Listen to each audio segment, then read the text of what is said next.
আমি যখন প্রতিবাদ করেছি সর্বক্ষণ হত্যার বিরুদ্ধে, অত্যাচারের বিরুদ্ধে, জুলুমের বিরুদ্ধে, আর আজকে আমি কি অপরাধী?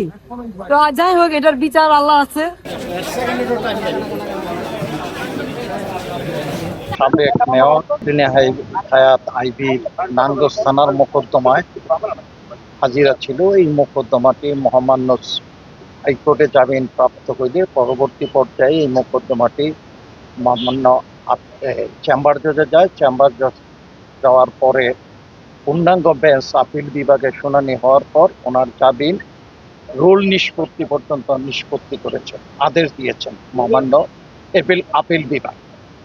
আজকে ওনার হাজিরা ছিল। যেহেতু হাজিরা, উনি দীর্ঘদিন কারাবাসে ছিলেন, শারীরিকভাবে অসুস্থ, আইনশৃঙ্খলা পরিস্থিতি সার্বিক বিবেচনা করে আমরা 200 ফৌজদারি কার্যবিধি 205 ধারায়, অর্থাৎ আসামির পরিবর্তে আইনজীবী হাজিরা প্রদান করবে, এই মর্মে একটি দরখাস্ত দাখিল করেছি।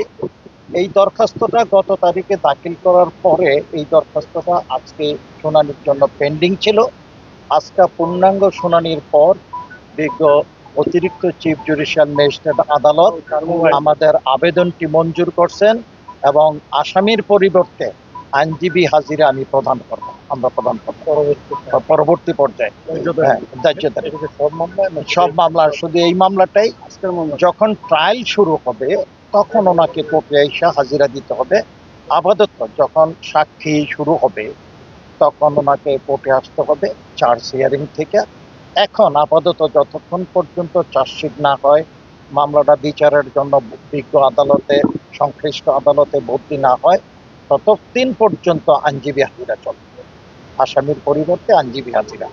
উনি যথাযথভাবে বিজ্ঞ আদালতে যথাসময়ে উপস্থিত হয়েছেন।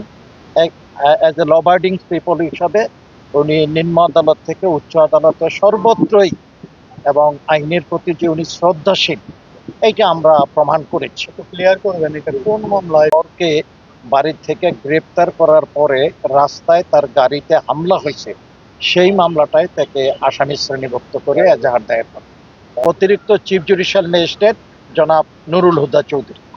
সবসময় নারায়ণগঞ্জে আমি যখন প্রতিবাদ করেছি সর্বক্ষণ হত্যার বিরুদ্ধে, অত্যাচারের বিরুদ্ধে, জুলুমের বিরুদ্ধে, আর আজকে আমি কি অপরাধী?